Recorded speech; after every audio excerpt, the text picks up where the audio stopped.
75 दिन तक चलने वाले 610 साल पुराने विश्व प्रसिद्ध बस्तर दशहरा की शुरुआत हो चुकी है। इस त्योहार की खासियत है कि 12 से ज्यादा रस्मों के साथ अलग अलग दिनों में एक एक विशेष रस्म निभाई जाती है। वहीं मिर्गान जाति की बालिका को काछन देवी की सवारी कराई जाती है। ये बालिका बेल के कांटों से तैयार झूले पर बैठकर दशहरा पर्व मनाने की अनुमति देती है। जिस वर्ष माता अनुमति नहीं देती, उस वर्ष बस्तर में दशहरा नहीं मनाया जाता। बस्तर में 75 दिनों तक चलने वाले दशहरे उत्सव की शुरुआत हरेली अमावस्या से होती है, जिसमें हर वर्ग, समुदाय और जाति जनजातियों के लोग हिस्सा लेते हैं। इस पर्व में राम रावण युद्ध की नहीं, बल्कि बस्तर की मां दंतेश्वरी माता के प्रति अपार श्रद्धा नजर आती है। मुरिया दरबार दशहरा की रस्मों में से एक रस्म मुरिया दरबार की है।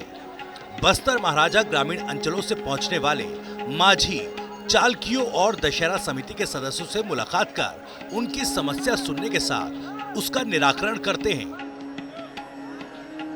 आधुनिक काल में प्रदेश के मुख्यमंत्री माझी चालकियों के बीच पहुंचकर उनकी समस्या सुनने के साथ उनका निराकरण करते हैं। साथ ही दशहरा में इन माझी चालकियों को दी जाने वाली मानदेय में वृद्धि और अन्य मांगों पर सुनवाई कर उनका निराकरण किया जाता है।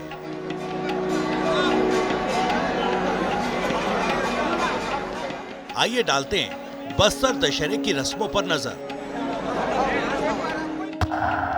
पाट जात्रा रस्म विश्व प्रसिद्ध बस्तर दशहरा पर्व की पहली और मुख्य रस्म पाट जात्रा होती है।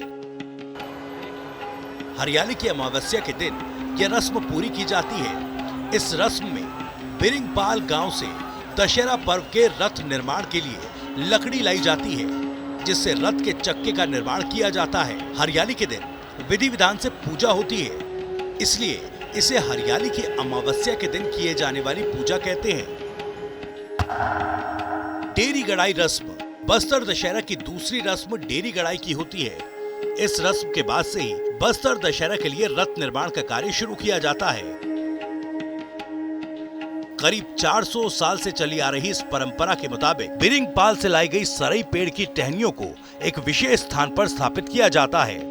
उसके बाद पूजा अर्चना कर मां दंतेश्वरी के रथ निर्माण की अनुमति ली जाती है। रथ निर्माण की रस्म बस्तर दशहरा में तीसरी रस्म रथ निर्माण की होती है। इस रस्म के तहत मां दंतेश्वरी को रथ में बैठाकर शहर की परिक्रमा कराई जाती है। 30 फीट ऊंचा रथ होता है। इसे खींचने के लिए करीब 400 से ज्यादा ग्रामीणों की जरूरत पड़ती है। रथ को बनाने में सरई की लकड़ियों का प्रयोग होता है। काछन गादी रस्म बस्तर दशहरा की औपचारिक शुरुआत काछन गादी रस्म से होती है। इसमें देवी की अनुमति ली जाती है। काछन गादी की रस्म में एक नाबालिग कुंवारी कन्या कांटों के झूले पर लेटकर बस्तर दशहरा उत्सव को शुरू करने की अनुमति देती है। ये परंपरा करीब 600 सालों से चली आ रही है।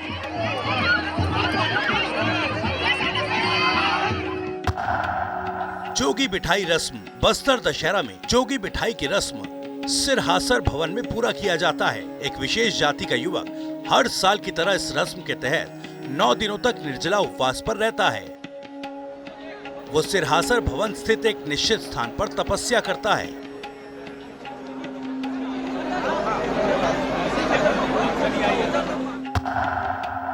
रथ परिक्रमा रस्म इस रस्म में रथ को पूरे शहर में घुमाया जाता है,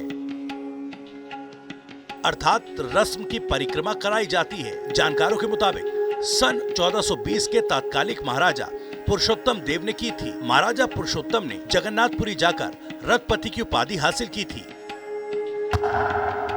बेल पूजा रस्म इस रस्म में बस्तर शहर के समीप लगे सरगीपाल में एक बेल के पेड़ की पूजा करने की प्रथा है।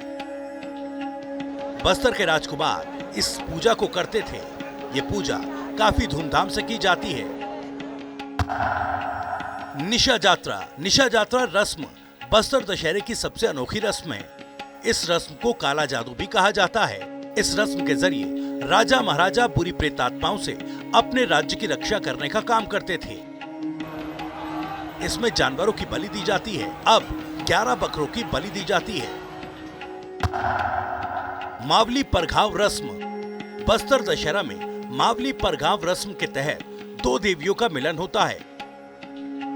दंतेश्वरी मंदिर के प्रांगण में इसे अदा किया जाता है। इस रस्म में शक्तिपीठ दंतेवाड़ा से मावली देवी की छत्र और डोली को जगदलपुर के दंतेश्वरी मंदिर लाया जाता है, जिसका स्वागत बस्तर के राजकुमार और बस्तर वासियों की तरफ से किया जाता है।